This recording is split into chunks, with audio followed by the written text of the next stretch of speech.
Raja Wali dikenal sebagai makhluk yang tidak pernah lari apabila terjadi badai, Bapak Ibu. Raja Wali tidak pernah takut dengan yang namanya hambatan. Raja Wali tidak pernah takut dengan badai. Semua hewan apabila terjadi badai, dia akan lari, Bapak Ibu.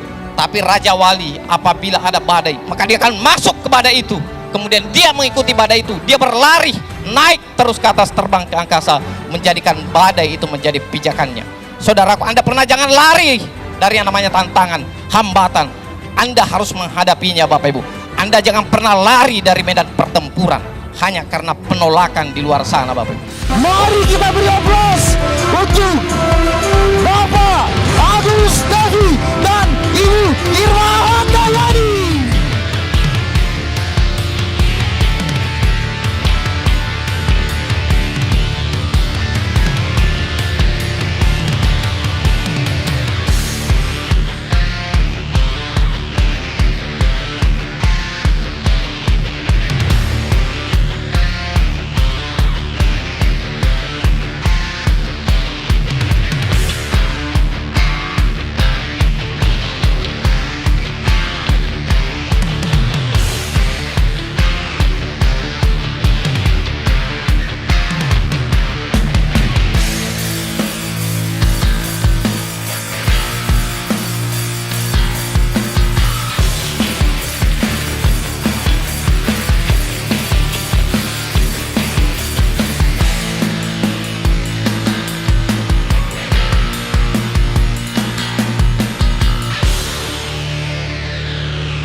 Pelan-pelan Ki, panas Ki.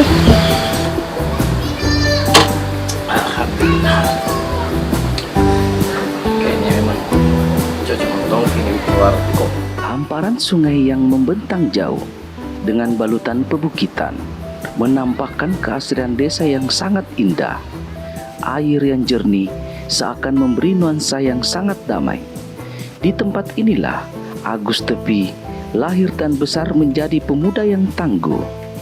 Kehidupan desa yang jauh dari keramaian tak lantas membuat Agus Tepi merasa sepi dengan cita-cita.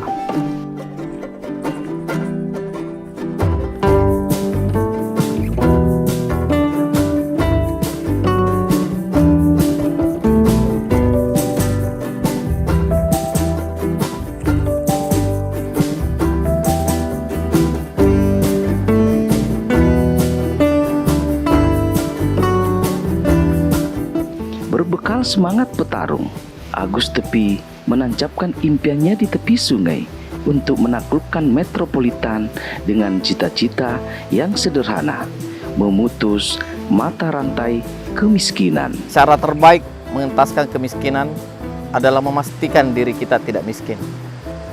Bukan tanpa alasan saya mengatakan itu. Saya adalah anak seorang petani yang harus menghabiskan banyak masa kecil membantu orang tua di kebun. Kerasnya kehidupan waktu kecil menjadi pelajaran penting dalam diri saya untuk menjadi orang sukses. Saya mau mengentaskan kemiskinan, minimal dimulai dari keluarga saya. Terkadang saya mengelus dada kalau mengingat masa-masa kecil saya di kampung. Bagaimana tidak, Saya lahir di rumah yang sangat sederhana di Manimpahoi, Kecamatan Sinjai Tengah, Kabupaten Sinjai. Disitulah saya tumbuh menjadi anak yang kental dengan kehidupan bertani. Kami memiliki lahan satu-satunya sebagai sumber kehidupan keluarga. Teman akrab saya satu-satunya adalah sungai yang ada di dekat rumah. Karena saudara kandung saya tinggal di daerah lain bersama ibu. Sungai menjadi sangat dekat dengan saya karena tetangga terdekat saya itu berjarak kurang lebih sekitar 1 km. Saya bisa bermain dengan teman-teman sebaya saya jika ada anak petani lain yang datang di kebun.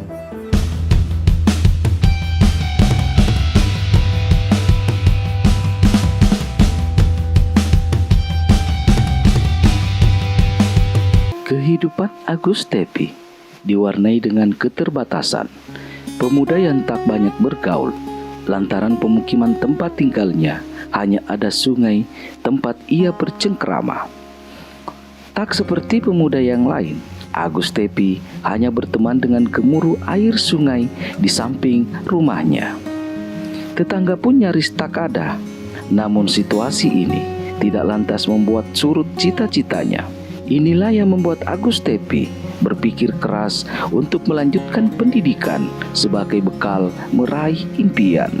Untuk ke sekolah, saya menempuh perjalanan kurang lebih 5 km dengan berjalan kaki.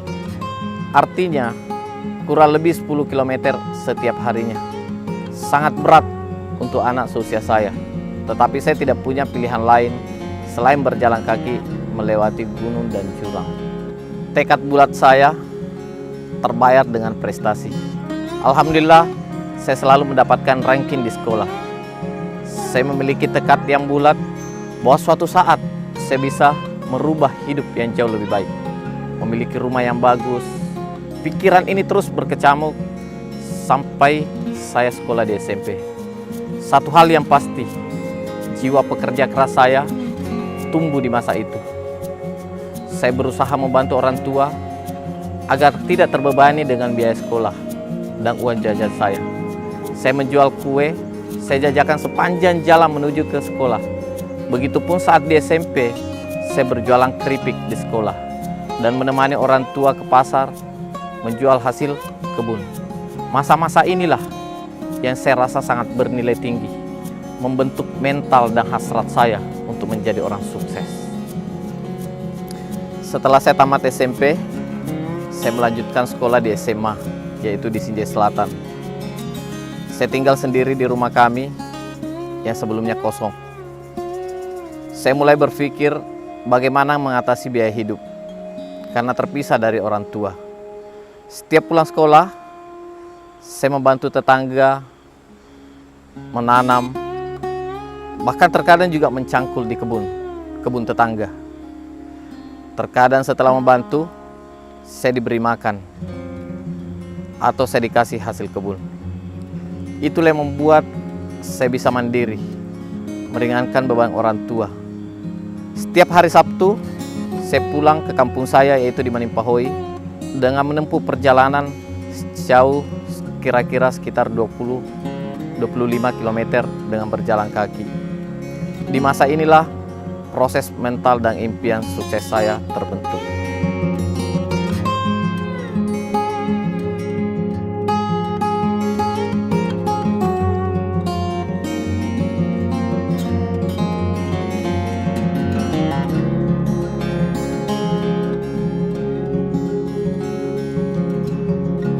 Cita-cita yang tidak pernah terkubur terus menggelora seiring gemuruh air sungai di samping tempat tinggalnya. Dengan tempahan alam dan kerja keras dari berbagai situasi, menjadikan Agus Tepi bermental yang kuat dalam menghadapi kehidupan. Disinilah awal Agus Tepi mengambil keputusan yang sangat berat sebagai pemuda desa, yakni meninggalkan kampung halaman menuju kota Makassar, hanya ingin mengubah nasibnya. Tamat SMA, saya membuat keputusan yaitu berangkat ke Makassar, yaitu saya kepingin mengubah nasib di kota Makassar. Sebenarnya saya kepingin sekali melanjutkan pendidikan di perguruan tinggi. Tetapi harapan itu saya kubur karena saya tidak punya biaya untuk kuliah. Biaya hidup saja susah, Bapak Ibu. Kemudian pada saat itu, waktu saya di Makassar, saya mencoba untuk melamar pekerjaan. Dan alhamdulillah, saya diterima di salah satu hotel yang ada di Makassar. Dan di situ saya mendapatkan pekerjaan sebagai OB, office boy. Dan pada saat itu saya sangat bersyukur sekali. Saya tidak berpikir panjang karena saya diterima sebagai OB. Untuk menyiasati biaya hidup, saya bermohon kepada pihak hotel agar saya diizinkan tinggal. Terserah tinggalnya di mana. Yang penting bisa mengirit pengeluaran saya. Saya pun tidak persoalkan pihak hotel mau menggaji saya berapa. Asal permintaan itu dipenuhi, dan alhamdulillah permohonan saya dipenuhi pihak hotel, walaupun saya hanya digaji Rp60.000 sebulan pada saat itu. Dengan begitu, saya sisihkan gaji untuk orang tua dan keluarga pada saat saya mudik di kampung halaman.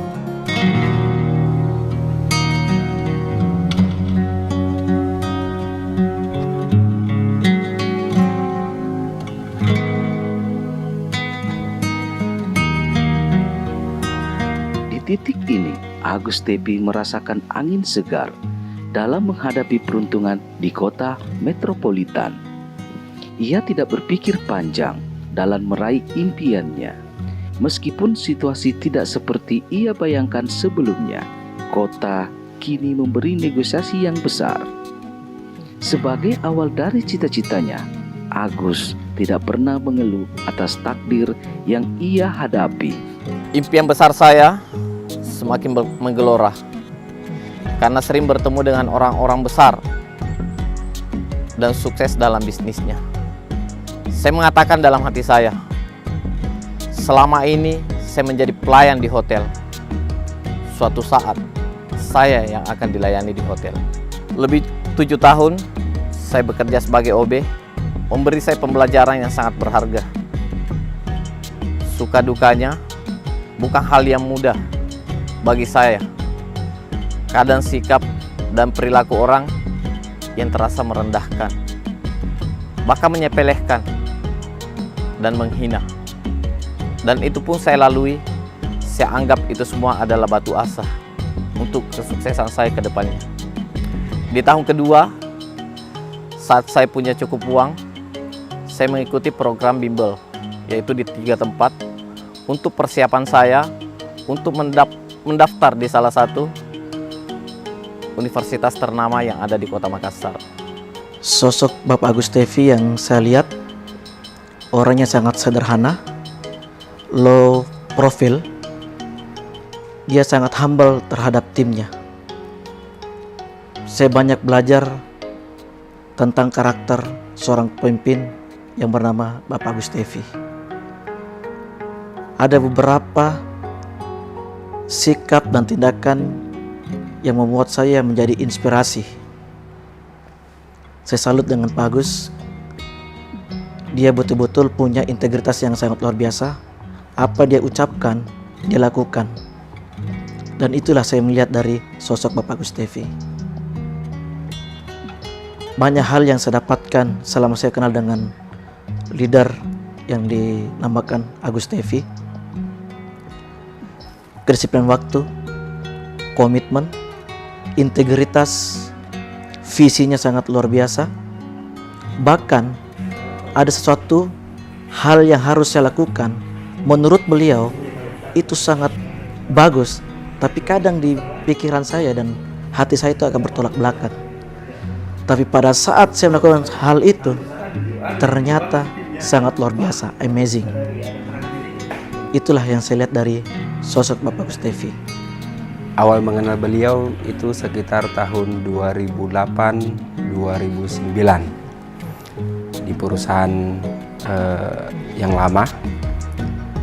Di sana saya diperkenalkan sama teman untuk bekerja sama dengan beliau. Di awal saya tidak terlalu mengenal beliau seperti apa, karena memang di perusahaan tersebut saya jarang komunikasi, saya jarang interaksi dengan beliau secara langsung. Namun secara singkat, saya melihat bahwa sosok beliau ini adalah orang yang serius dalam menjalankan bisnis. Dia selalu ingin menyelesaikan sampai selesai. Tidak terlalu lama saya bersama dengan beliau pada waktu itu, sehingga sekitar tahun 2010 saya ketemu lagi di perusahaan yang sama. Lagi-lagi pada saat itu ya saya jarang juga komunikasi karena memang saya beda jalur ini, jalur sponsorisasi, tapi saya berada di perusahaan yang sama. Namun di perusahaan tersebut saya melihat betul-betul kegigihan beliau, keseriusan beliau dalam menjalankan bisnis, bagaimana dia membantu tim, bagaimana dia ikhlas dalam bekerja, sehingga betul-betul beliau sukses. Nah, di perusahaan itu pun tidak lama, jadi sekitar tahun 2013 saya vakum dan tidak pernah lagi komunikasi dengan beliau. Kalau brand itu kita main di provinsi. Sudah itu toh, kita serang dulu memperalih dulu semua ke kecamatan. Nah, terus sering turun ke kabupaten. Nah, nanti grandnya bawa di provinsi. Leman, jadi itu dari kabupaten masuk lagi.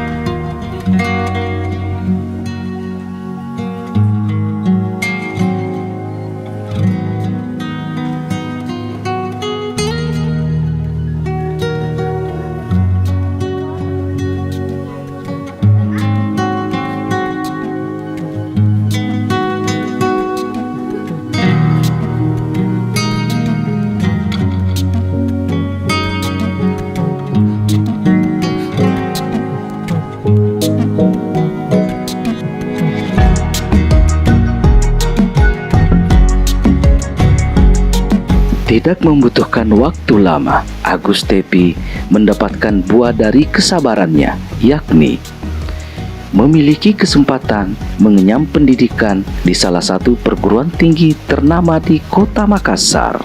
Sekali lagi, alhamdulillah saya diterima di Fakultas Teknik karena itu adalah impian terbesar saya. Saat itu saya merasa menjadi orang yang sangat beruntung di dunia. Tidak ada yang kebetulan. Ini semua karena kehendak Allah Subhanahu wa taala. Di saat saya bingung karena terbentur dengan jadwal shift. Karena di hotel saya kerja siang, 1 minggu siang, 1 minggu malam. Tapi yang namanya jadwal kuliah kan tidak mungkin 1 minggu siang, 1 minggu malam. Dan ini sekali lagi bukan sebuah kebetulan. Saya punya teman, itu istrinya meminta untuk dia hanya shift pagi saja. Dan pada saat teman saya meminta, saya sangat bersyukur sekali. Sekali lagi, saya mengatakan saya sangat beruntung. Kenapa? Karena jadwal kuliah saya itu bisa teratasi.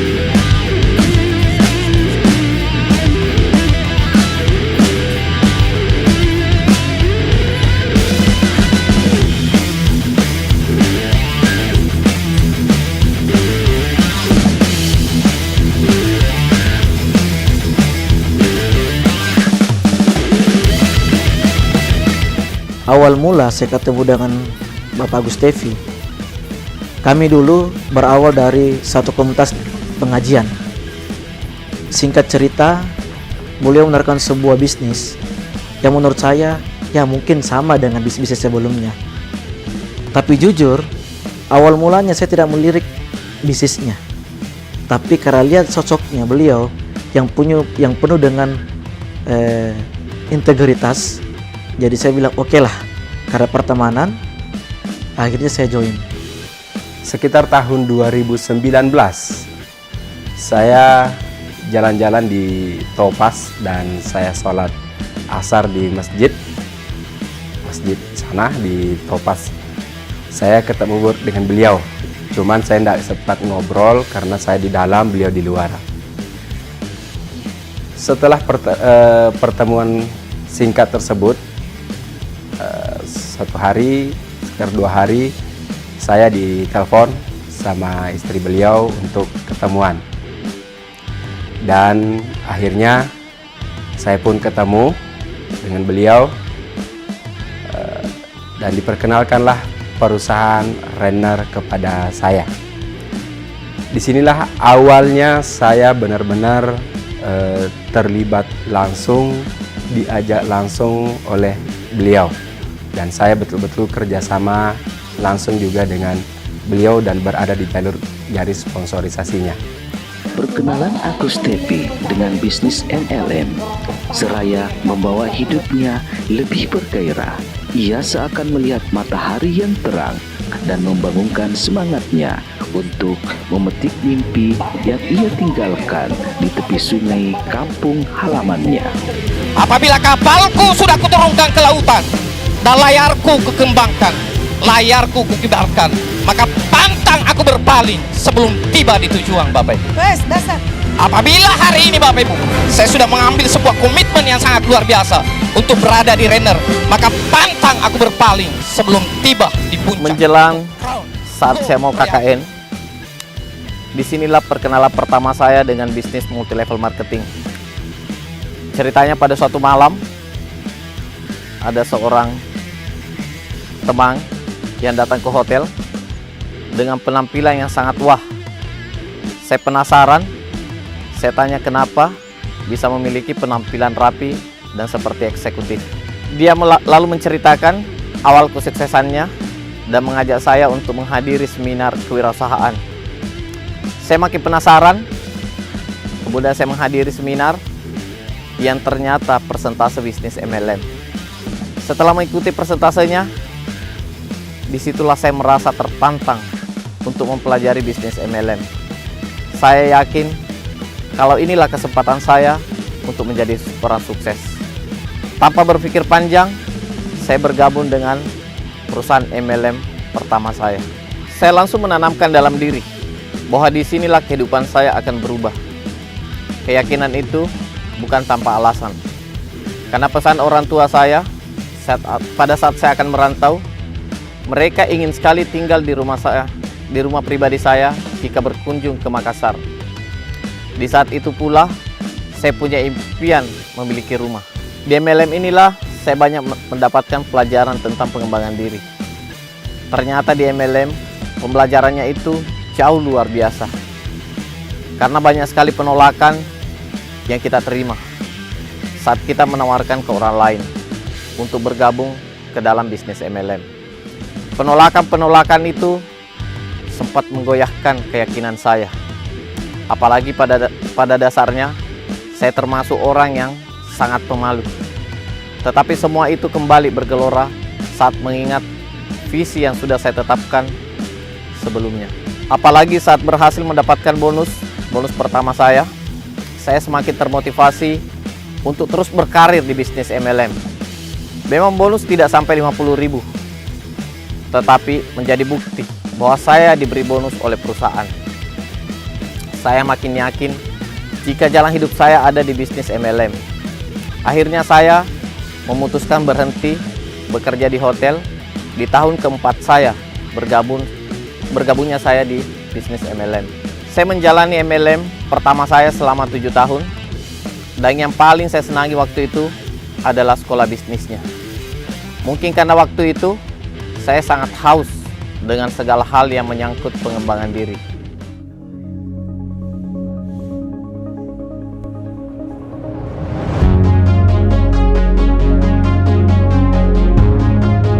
Agus Tepi terus mengembangkan dirinya di bisnis MLM.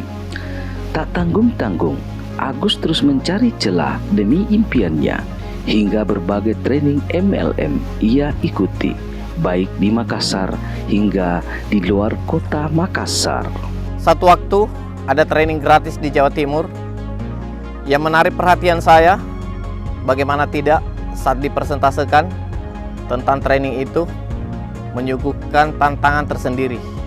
Syaratnya untuk mengikuti training itu bukan tentang berapa besar biaya yang kita keluarkan, tetapi syaratnya adalah kita harus mampu memenuhi target penghasilan dengan peringkat tertentu, baru bisa mengikuti training itu.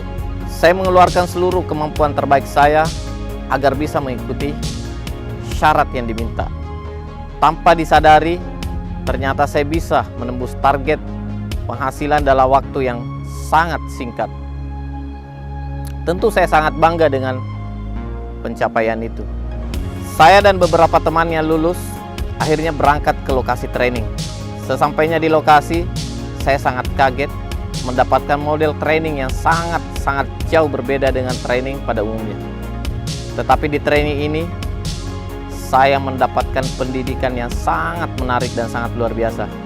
Karena ternyata di training itu adalah sebuah training tentang kehidupan.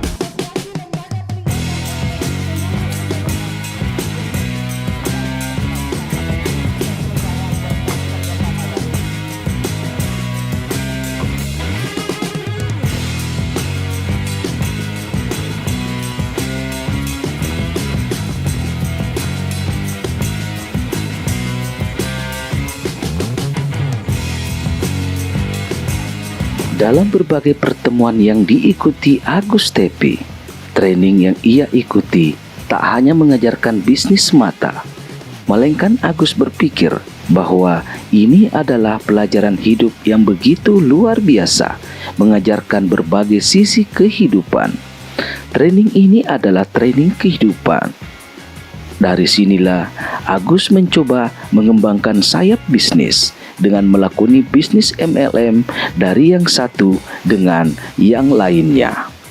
Di tahun ke-7 saya melakoni bisnis MLM, saya tergerak untuk mencari dan mempelajari banyak perusahaan MLM. Akhirnya, saya menemukan dan memutuskan untuk beralih ke perusahaan MLM lain saat saya naik daun pada saat itu. Nah, disinilah saya sangat menikmati yang namanya hasil dari bisnis MLM. Saya bisa membeli rumah, kendaraan, termasuk menikah. Celakanya pada saat itu, saya tergoda dengan bisnis yang namanya bisnis money game atau investasi bodong. Sehingga apa yang saya dapatkan selama saya menjalankan MLM selama 7 tahun di MLM pertama saya dan 5 tahun di MLM yang kedua saya, itu habis hanya dalam jangka 1 tahun. Bahkan meninggalkan utang yang tidak sedikit. Tidak semulus seperti yang dibayangkan oleh Agus. Setelah menikmati hasil yang cukup banyak, Agus pun tergoda dengan berbagai bisnis yang lainnya, termasuk bisnis money game yang membuat Agus merosot kembali. Hasil pencapaiannya selama ini, pukulan telak pun serasa ia rasakan. Saat itu saya sangat terpukul, bahkan hampir mengalami depresi. Pukulan telat itu juga membuat saya sangat tidak percaya diri. Saat itulah saya dan istri berpikir, jika kembali berjuang di bisnis MLM akan sangat sulit, karena nama baik saya sudah rusak. Tidak ada cara lain. Selain itu kami memulai bisnis konvensional. Saya sempat membuka warkop, namun warkop saya itu hanya bertahan 6 bulan. Selain itu, karena saya sangat bingung dengan istri, saya akhirnya berjualan es dan saya juga sempat menjual pangsit. Bermodalkan mental yang kuat, Agus tetap bertahan hidup dengan berbagai cara ia lakukan, didampingi dengan istri yang terus memberi semangat serta anak-anak yang menjadi motivasi Agus pun terus mencari celah lepas dari kebingungannya. Hingga pada akhirnya pertemuan dengan sahabat lama, yakni Nasir, salah satu owner perusahaan MLM, yang kemudian membangkitkan semangat juang Agus kembali dalam bisnis MLM. Saat saya sudah tidak ingin lagi berada di bisnis MLM, akhirnya saya bertemu dengan kawan seperjuangan saya. Saya ketemu dengan Pak Nasir dan beliau mengajak saya untuk bergabung lagi di bisnis MLM. Karena beliau adalah sahabat saya, akhirnya saya mencoba untuk kembali. Meski dengan membawa nama yang sudah tercoreng, tetapi kebersamaan saya dengan beliau itu tidak berlangsung lama. Itu hanya berlangsung sekitar 8 bulan. Karena kenapa? Saya merasa MLM ini tidak serius. Buktinya tidak punya namanya legalitas. Saya yakin ini hanya akan merugikan kami. Tapi saya berpesan kepada Nasir pada saat itu. Saya ingat sekali malam itu.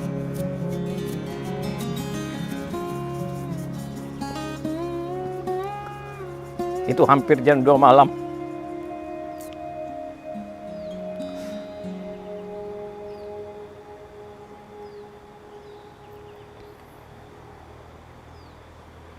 Saya sebenarnya waktu itu sangat berat. Karena saya dengan Pak Nasir sangat dekat. Namun saya harus memutuskan untuk berpisah. Karena saya yakin itu adalah hal yang terbaik saat itu. Karena saya ngomong pada saat itu sama Pak Nasir, Bapak, kalau saya berjuang di MLM, saya akan selalu berjuang sampai titik puncak. Namun saya melihat perusahaan itu tidak serius. Buktinya sampai saat ini, 8 bulan saya sudah berjuang, namun pada saat itu tidak ada tanda-tanda keseriusan dari perusahaan itu.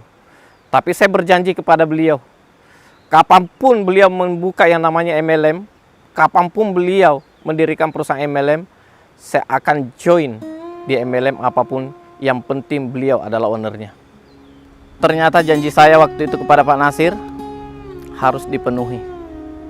Sebab di tahun 2017 beliau datang dengan perusahaan MLM yang beliau sendiri dirikan. Ya, PT Renner Inti Internasional. Dengan visi misi yang sangat besar. Saya menyatakan sikap bergabung. Saya penuhi janji saya kepada beliau, yaitu Pak Nasir. Kami berjuang bersama membesarkan Renner sebagai perusahaan MLM yang akan diperhitungkan bukan hanya di Indonesia, tetapi juga di dunia. Bukan hal yang mudah sebagai perusahaan yang lahir di Makassar. Lebih banyak orang lagi yang memandang sepele. Saya sangat tahu, paham hal ini. Tetapi keyakinan saya sangat kuat sekali bahwa Renner adalah jalan berkah bagi saya untuk saya sukses. Begitupun yang lain yang yakin seperti saya. Di perusahaan Renner pun, Agus terus mengembangkan bisnisnya hingga mencapai puncak tertinggi sebagai partner Renner dalam menjalankan bisnis MLM. Tak hanya itu, Agus pun mengajak seluruh sahabat dan keluarganya menjalankan bisnis Renner dengan tujuan yang mulia, yakni kemiskinan akan menjadi sebuah kenangan. Dan inilah saya yang telah mencapai tingkat dan prestasi tertinggi di Renner. Saya mengajak kepada semua orang di luar sana untuk bergabung tanpa keraguan. Sebab Renner akan mengubah kehidupan semua membernya. Lakukan yang terbaik yang kalian bisa. Selebihnya serahkan kepada Yang Maha Kuasa. Jangan pernah takut untuk mencoba. Insya Allah Anda pasti bisa. Saudaraku, Anda pernah jangan lari dari yang namanya tantangan, hambatan.